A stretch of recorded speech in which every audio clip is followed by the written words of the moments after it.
Hello everyone and welcome back to Navis Nobilite. I am Captain Zelnick and highly caffeinated today. So today, with that caffeinated power, we're going to start going over how to build a Chaos fleet. Now, I am going to try to keep things to the Chaos Incursion fleet list for now. I'll be doing videos later about the more specific Chaos fleets and how their individual nuance allows you to make really unique fleets utilizing the standard Chaos fleet template. Now, I need to make this abundantly clear. The Chaos Incursion fleet list, which is the original fleet out of the Blue Book, has changed a little bit with the 2010 FAQ and has been really, brought out into the open about when the remastered fleet list has been made. So you can see there's some stuff that was in here that's not in the original Blue Book, and there's still stuff that isn't there because they're restricted in other fleets. So if you're looking for, well, I want a way to incorporate the Executioner or the Retaliator, that may have to be in another video. I may dip into the other fleet lists just as an example for how things are different, but today we're going to learn how to build a Chaos fleet. So, first things first, unlike the Imperial Navy, the Chaos Incursion fleet works a little bit differently. One, you have the access to a War Master and up to 3 Lords. These commander options are actually far more flexible than the Imperial Navy. While the Imperial Navy, you get one really big commander, you can have a whole bunch of rerolls. In Chaos, you have up to only a Leadership 9 commander. He only gets 1 reroll unless you buy an upgrade. And you can have, up as compensation for not having as many rerolls, you can get Chaos Lords, which give individual ship benefits. So, let's look at our commanders. We have the option of a War Master, a 50-point Leadership 8 option, and a 100-point Leadership 9 option, and they get 1 reroll standard. Now, they can be given up to 4 marks, so you can have all 4 if you desire, but, basically allowing you to build an Abaddon, so to speak. But this War Master can have any of these benefits. Now, these benefits effectively replace the opportunity to buy a whole bunch of rerolls. The benefits are different slightly in the Chaos Incursion fleet list than the other fleet lists, which actually gives this old fleet some good use, just like the old Gothic Sector fleet. So let's have a look at what you can get. Now, you have the Mark of Slaanesh for 25 points. The Mark of Slaanesh makes any enemy within 15 centimeters suffer -2 leadership. This is an area effect, not affected by line of sight. Now, this affects everyone. Hollow Fields can't save you from this. The Mark of Khorne. Now, this Mark of Khorne is better than the other Marks of Khorne. For 20 points, you double your boarding value and add +1 to any roll for inflicting critical damage in a boarding action. This is different than the Mark of Khorne anywhere else. Okay, over here in the Chaos Lord, as you can see, it only gives you double boarding value, not the +1. If we go down to Black Crusade list, okay, Mark of Khorne, it only doubles your boarding value. So this advanced version of the Mark of Khorne only exists in the Chaos Incursion fleet list. All right, now if you go and look back at all of my videos about Chaos, their overview, and their fleets, what you're going to realize is Chaos functions off the concept of high firepower, low numbers of specialized weapons, and good speed. So, what you need to do when you are building your list, just like in the Imperial Navy, is determine, well, where are your carriers and where are your guns? Okay? Now, Chaos has a lot more options for carriers than the Imperial Navy, and none of them are bad. All of the Chaos carrier options are particularly good. Now, there are some, predictably, that are better than others. So, and it's actually kind of weird because the smaller the carrier, the more points efficient it is. I would personally claim that the Devastation is the best of the carriers that you really have access to, namely because it's so damn dirt cheap and it's so easy to field. You can just take them, as many of them as you like.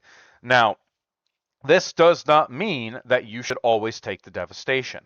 There are places for the Hecate and the Styx. There is a place for the Despoiler. there is a place for the Chaos Battle Barge, and there is obviously a place for the Chaos Space Hulk. Now, for those of you who have gone back and looked at the Blue Book, you're wondering, why in the world is the Chaos Space Hulk here? Why is the Chaos Battle Barge here? These were things that were added in the 2010 FAQ. They are now actually placed in the fleet list as demonstration of things that you can take. Now, when it comes to actually building a fleet, you have to ask yourself the next question. Okay, not if I'm going to take gun, how fast is my gun? Am I trying to get close quickly, or am I trying to maintain distance? Both of these tactics are viable. If I am trying to get close to my enemy as fast as I can to cause as much damage as I can, with as much catastrophic, demolition in the game to cause as much chaos, I should be dumping points into things like slaughters. Slaughter cruisers are the chaos equivalent of a light cruiser, and they are the fastest cruiser you can get. They have a firepower out of a broadside, which is pretty much Grand Cruiser in scale, and they are just dirt cheap. I have made several fleets that involve just nothing but slaughters. One of my tournament lists are 4 slaughters, 2 devastations, and 2 Acherons. That's it. Why? Because I can send in a bunch of slaughters to disrupt my enemy formations, while my devastations and my Acherons bombard the enemy at long range with a bunch of 60 to 45 centimeter to 60 lances. So that is one way of building a fleet, which is I am disrupting my enemy lines with fast moving, impossible to ignore ships while supporting them with very long range firepower. Now, there is another option, which is if I want to maintain distance from the enemy but still do a lot of damage with my firepower, in which case I tend to prefer the Murder Hades combo, which is I take 2 murders and 1 Hades, squadron them, and slowly move them directly towards an enemy across the board. That involves a strength 8 60 centimeter lance out of my prow. That is enough to 1 round per turn cripple an enemy cruiser or cause severe damage to a battleship, and I'm doing it as far away as I can.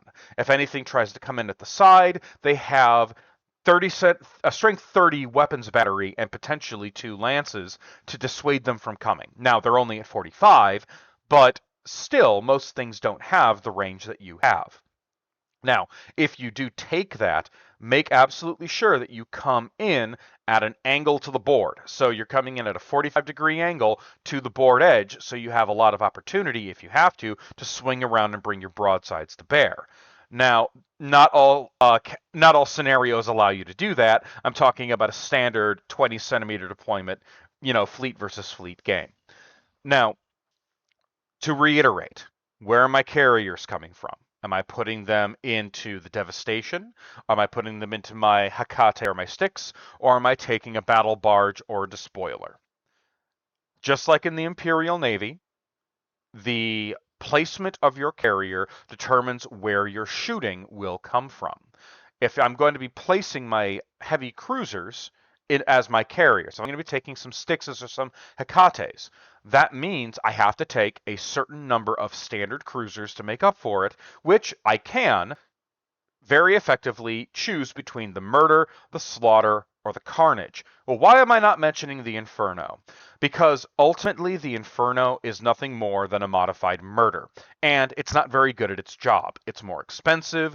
People have said they've used it to great effect. Personally, I find that the Inferno does not compete very well. If you look at the Inferno and you look at it and say, you know what, I can make this work, by all means use it. Personally, I feel that it is outperformed by both the Murder and the Carnage. The Murder has excellent firepower in all ranges and is 10 points cheaper. And if my interest is having long-range weapons batteries, the Carnage outperforms pretty much everything in the cruiser slot. So the Inferno is the odd man out. Just remember, most Chaos cruisers, with the exception of the murder, do not do particularly well when squadroned. If I'm taking 4 slaughters, don't bother squadroning them. They even if they have terrible leadership, they don't need leadership. What they need to do is disrupt my enemy formation and cause as much damage as they can before they blow up dramatically. The murder is the only standard non-carrier cruiser that works astoundingly well when squadroned. The Devastation also works very well when squadroned, but pretty much every carrier in the game is good at doing that as well. The Carnage has so much firepower, it does not need to squadron. Again, that's one of the big benefits of Chaos. They can do a lot of good without having to squadron anything. The moving into the heavy cruiser area, the Acheron is regularly one of the most browbeaten heavy cruisers. I love it more than the Hades because I feel that the Acheron is more survivable because it spends most of its time abeam to the enemy, utilizing its long-range lances, which synchronize excellently well with the Devastation. You can just have them either squadron if you like, or just sitting next to them, throwing lances at 45 to 60 centimeters. It's a phenomenal and very cheap heavy cruiser. The Hades is just a murder with 2 extra lances. Use it like a murder. Squadron it with murders or another Hades. Now, the Hecate and the Styx. The Hecate is nothing like the Styx. Do not attribute it as anything like the Styx. The Styx is meant to be kept far away from the enemy lines, simply dumping out assault boats and bombers and fighters, and using its long-range lances. The Hecate is a gun carrier. It's very similar in many regards to the Devastation, though its range is not as good. The Hecate is a little more viable, I would say, than the Inferno, and it's an option. I personally, though, if I'm going for a carrier slot, or especially a heavy cruiser carrier, I need it to be specialized, because otherwise I can get firepower at the Hecate level from a murder for way cheaper. I can get carrier capacity of the Hecate in the Devastation for way cheaper. So the Hecate really is only there for fluff and flavor if you want your fleet to have a little bit different, sort of taste to it. But if you're looking for gunpowder, you have so much everywhere else, you shouldn't be putting it on a carrier, especially not an investment as expensive as a heavy cruiser. Now, I'm going to skip over the Grand Cruiser section and go on to your battleships. There's a reason for this, and I'll explain when I get there. Now, you have the choice of the Despoiler, the Chaos Battle Barge, and the Desolator. The differences between the Battle Barge and the Despoiler are minimal, so I'm going to be treating them as effectively the same ship. Check their data cards, look at the differences to make absolutely sure about what you're doing.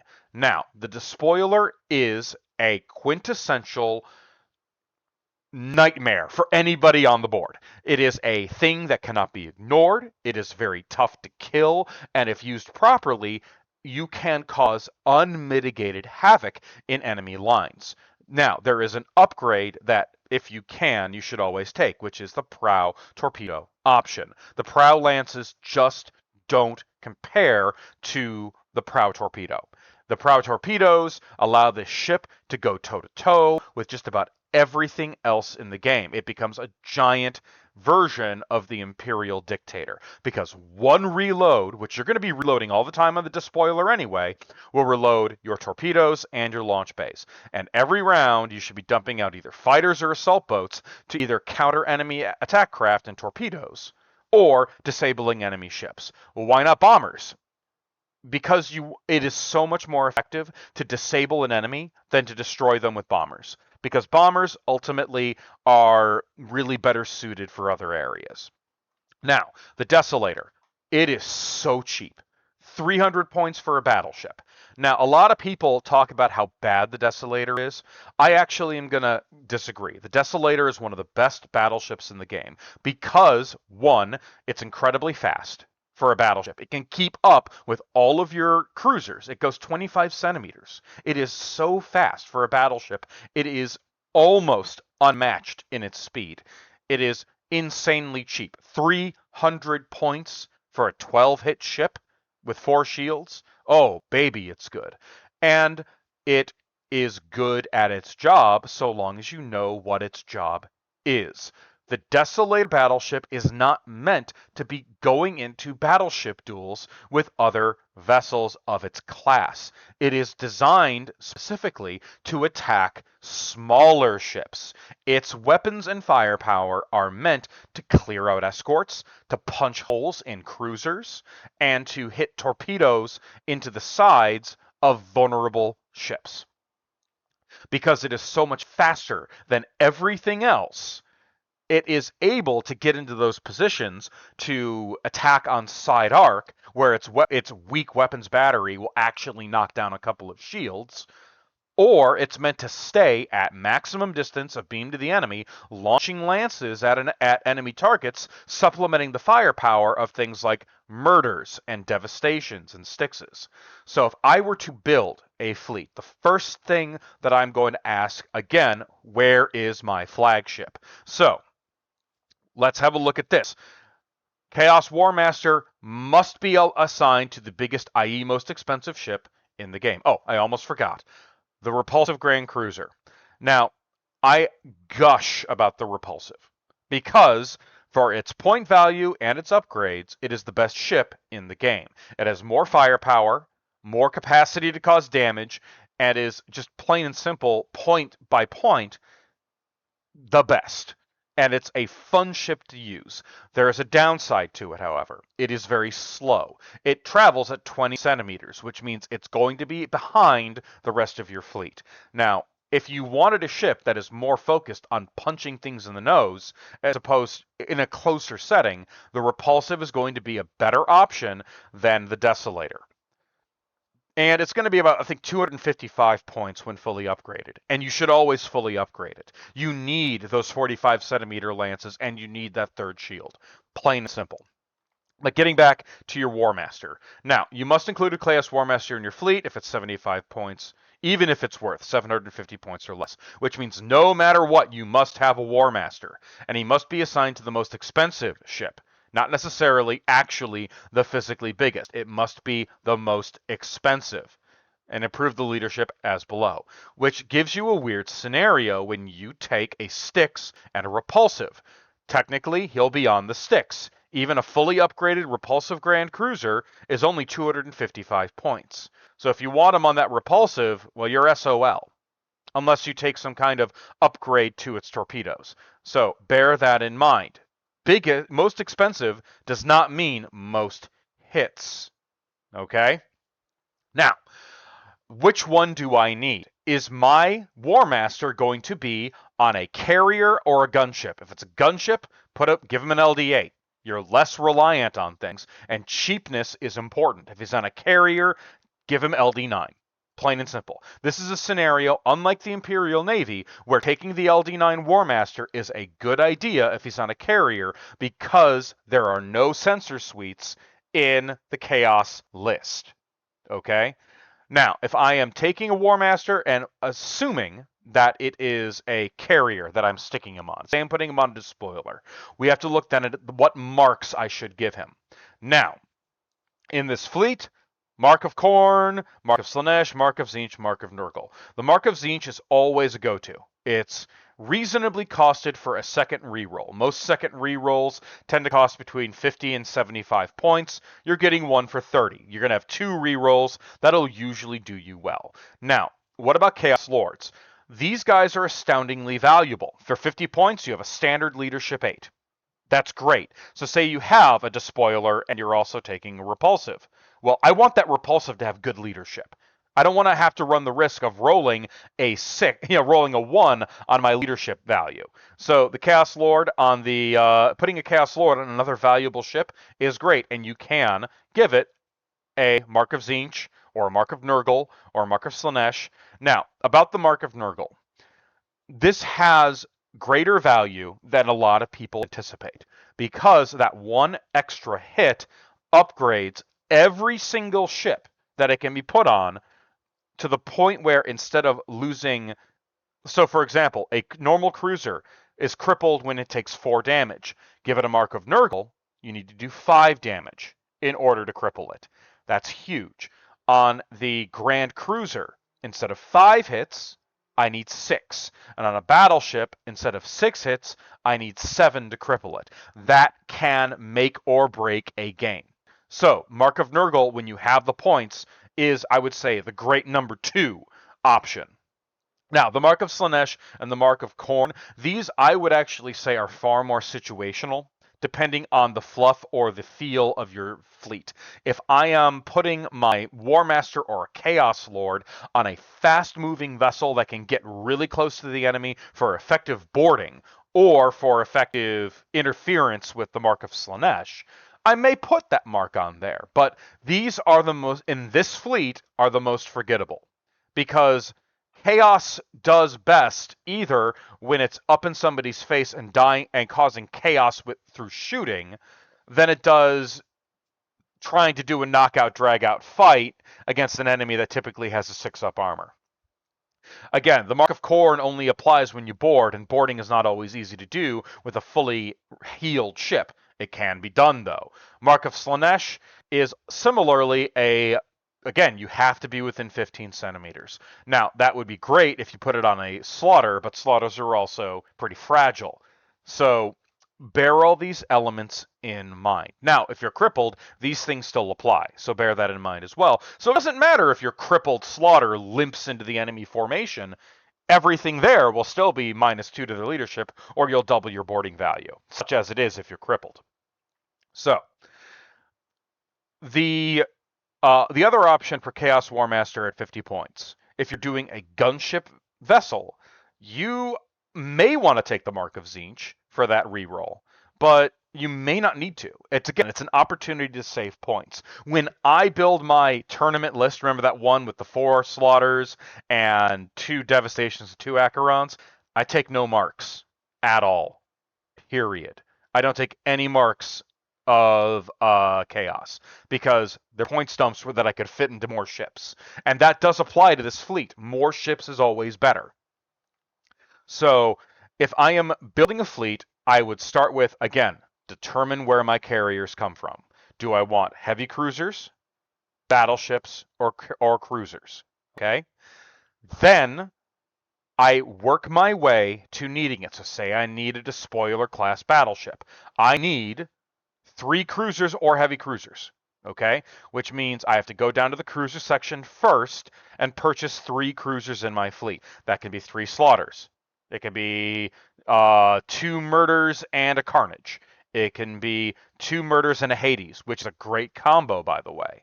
So if I'm going to pull up my handy dandy calculator to build a 1,500 point fleet, and I buy 170 times 2, that's 340 points, plus a Hades for 200 more, 540, I can now purchase my Despoiler, which is 400 points. And then, of course, I had to put 100 points in for my commander. That's 1,040 points right there. I can now fill the rest of my fleet in with anything that I want, up to and including a Grand Cruiser. So I already have my Despoiler for my launch capacity. I have a Murder Hades. Well, let's put in a Repulsive Grand Cruiser, plus 230, and I need to give him his 2 upgrades, so that's an additional 25 points. So it's 1,295. That gives me a little under, it's a little over 200 points to continue to play with. I could, with that, add in a devastation and make myself even more effective in the carrier game, right? Give a little more long-range firepower, have it sit next to my chaos, my Despoiler, and I would be effectively, if I did that for 190, I'd be at 1485. I would be 15 points under. I could live with that because my fleet is very well rounded and very stable. Now, another option that I could do, instead of taking that devastation, go back to 1295. I could go up to the Space Marine rules and start upgrading my ships. I could add Chaos Lords. I could add Demon ships. I could add Chaos Space Marine crews to my Despoiler. I could do all sorts of things that would fill up these points values and make the smaller fleet that I have far more effective.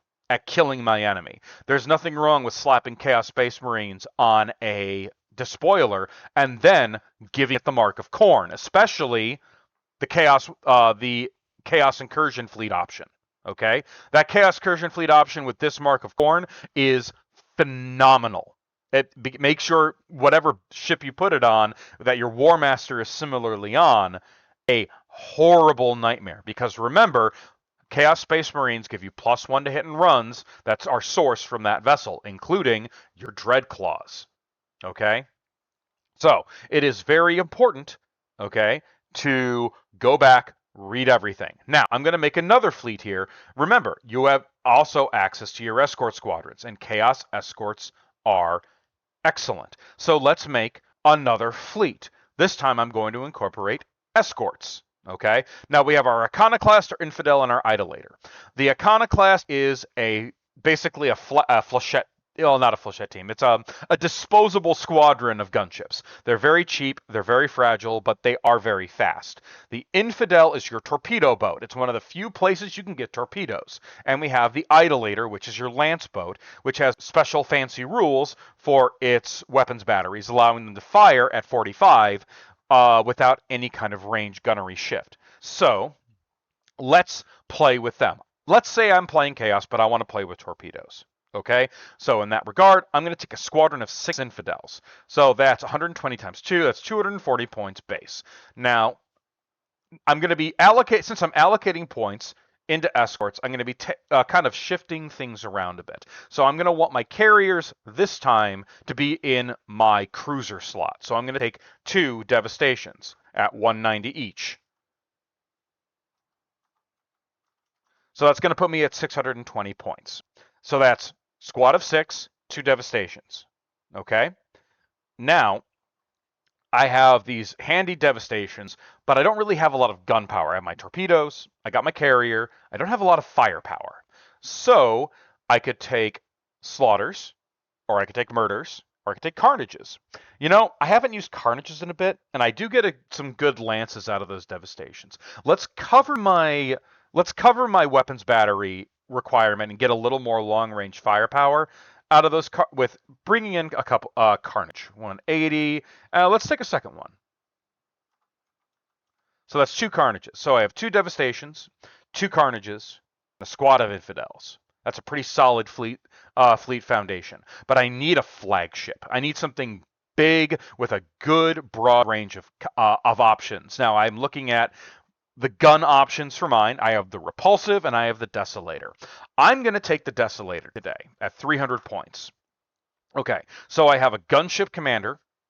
That means I'm going to be taking a 50 point option. I'm at 1330. That's 170 points to play around with. I have a lot of things that I can do with that option. Okay, I could take some Iconoclasts here. I could take a Murder, just flat out take another Murder. Okay, I could take some Chaos Lords and give a bunch of my ships give a bunch of my ships some marks of chaos, or even just have a better leadership. But I'll just, I'm gonna do a wild card and just take the Murder, 1,500 points exactly. Okay, so I hope you're realizing that a lot of the situation is I see a flagship that I want, and then I go down to the bottom of the list and build up to it, recognizing that I need a good balance between lances, weapons batteries, and ordnance. Okay? So, thank you all so much for watching this. I will eventually get on to things like the Black Crusade fleet. Oh, let me just give you a couple of examples of things that are different. Look at all these grand cruisers that we have access to as a expansion to what we have. The Retaliator, the Repulsive, the Retaliator, the Vengeance, and the Executor, they function very, very differently than the Repulsive does, and they have different requirements and different meta for the Chaos fleet. And when I go into the Black Crusade fleet and eventually into the Sorceress, the Berserker, the Pleasure, and the Plague fleet, I'll give you as good a understanding as I can for how these are really meant to work within the context of those fleets. Because in reality, the Black Crusade list is not actually just an expansion of the Gothic Sector Incursion list. This works very differently, and the best example I can give is that when it comes to a War Master, you have one choice, and he is not a standard leadership. Okay? And you can only take one mark of corn. Sorry, mark of chaos. That's it. If you want to take all the marks, you got to pay for Abaddon, and this guy's 195 points.